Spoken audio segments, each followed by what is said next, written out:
നാട്ടികയിൽ ഉറങ്ങിക്കിടുന്നവരുടെ ദേഹത്തുകൂടി തടിലോറി കയറിയിറങ്ങി.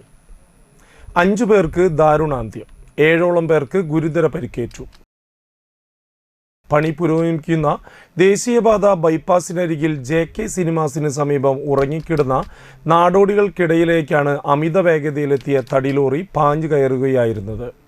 മരിച്ചവരിൽ 2 കുട്ടികളുമുണ്ട്. 50 വയസ്സുള്ള കാളിയപ്പൻ, 39 വയസ്സുള്ള നാഗമ്മ, 20 വയസ്സുള്ള ബംഗാഴി, 4 വയസ്സുള്ള ജീവൻ, 1 വയസ്സുള്ള വിശ്വ എന്നിവരാണ് മരിച്ചത്. പുലർച്ചെ 3:30യോടെയാണ് സംഭവമുണ്ടായത്.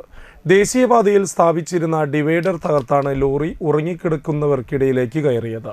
108 ആംബുലൻസുകളും പ്രദേശത്തെ മറ്റ് ആംബുലൻസുകളും ചേർന്ന് മരിച്ചവരെയും പരിക്കേറ്റവരെയും ആശുപത്രിയിലേക്ക് മാറ്റി.